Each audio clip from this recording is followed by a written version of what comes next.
Viewers, Pune Jain hostel केसमध्ये काय नवीन updates. Recently जे खरेदी खत झालं म्हणजे सेल डीड, त्याच्यात तुम्ही बघितलं असणार एक डॉक्युमेंट ॲड केलेलं आहे प्लानचं. प्लानची बऱ्यापैकी क्लिअर कॉपी आलेली आहे, कारण की त्याच्यात डॉक्युमेंटमध्ये तो प्लान क्लिअर दिसत नाही आहे. तर आतापर्यंत काही लोकांना काय वाटत होतं की बाबा बिल्डरनी पी एम सीला अप्लाय केलेलं आहे, बट नाही. याच्यात हे क्लिअर आहे की पी एम सीनी हा डॉक्युमेंट इश्यू कोणाला केला आहे, तर नांदुरकर यांना. नांदुरकर कोण आहे, तर ट्रस्टी आहे. आणि आर्किटेक्ट कोण आहे याच्यात, तर तातुस्कर.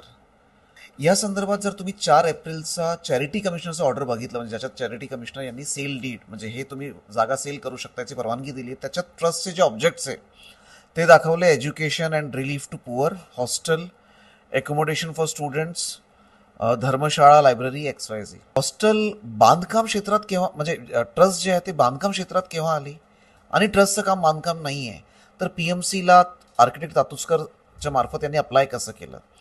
तर याच्यात माझा पहिला प्रश्न पी एम सी आणि तातुस्करांना: ट्रस्टनी जरी अप्लाय केलं तरी ट्रस्टचे ऑब्जेक्ट हे बघणं तुमचं काम नाही आहे का? कारण की concern person as technically competent ते तर ट्रस्टच्या ऑब्जेक्ट्सनंच कळणार ना, की याच्यात असं आहे की ट्रस्टनी जर अप्लाय केलं तर म्हाडाची रिडेव्हलपमेंटच्या नावाखाली जे 0.2% जागा म्हाडासाठी ॲक्च्युली जायला पाहिजे, ती टेक्निकली कसं तरी वाचवता येणार आहे आणि याच्यात फायदा होणार आहे ॲप्लिकेंटचा. हा मुद्दा आहे का?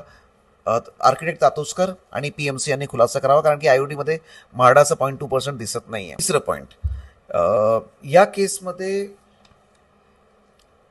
ट्रस्टनी 16 डिसेंबरला रिझॉल्युशन केलं होतं की आपल्याकडनं खूप कॉम्प्लेक्स काम असतं, कन्स्ट्रक्शन आपल्याकडनं नाही होणार म्हणून आपण विकतोय, आणि हे मिनिट्स ऑफ मीटिंगमध्ये. जर असं आहे तर मग त्यांनी कोणत्या बेसिसवर कन्स्ट्रक्शनसाठी म्हणजे प्लान सँक्शनसाठी अप्लाय केलं? चौथा पॉईंट, साठे खतात पेज नंबर 16वर म्हणजे ॲग्रीमेंट टू सेलमध्ये मेन्शन आहे की जेव्हा कन्सिडरेशन म्हणजे पेमेंट झाल्यावर, परचेसर कोण आहे? बिल्डर आहे. पेमेंट झाल्यावर जेव्हा बिल्डर सँक्शन प्लान घेऊन येणार म्हणजे गव्हर्नमेंट सँक्शन्स घेऊन येणार, त्यानंतर आम्ही ही जागा बिल्डरला देऊ. तर सध्या सेल डीड तर झालं आहे, बिल्डरने सँक्शन आणलंय का? नाही आणलं तर ही जागाच आहे, म्हणजे ताबा टेक्निकली कोणाचा आहे? ट्रस्टचा आहे की बिल्डरचा आहे? मग कारण की तुमचं साठेखत असं म्हणतंय की तुम्ही जेव्हापर्यंत बिल्डर सँक्शन आणत तुम्ही देऊ नाही शकत. आणि चौथा पॉईंट, सुप्रीम कोर्टचा राम जन्मभूमीचे जजमेंट आहे, त्याच्यात परिसराची डेफिनेशन मंदिर परिसर. तर या म्हणजे त्याच्यात असं म्हणणं आहे की जिथे 4 दिवारी आणि मूर्ती असते फक्त तोच एरिया मंदिर नसतं, मंदिर परिसर पण एक असतं. तर याच्यात मंदिर परिसर तर खूप मोठं आहे.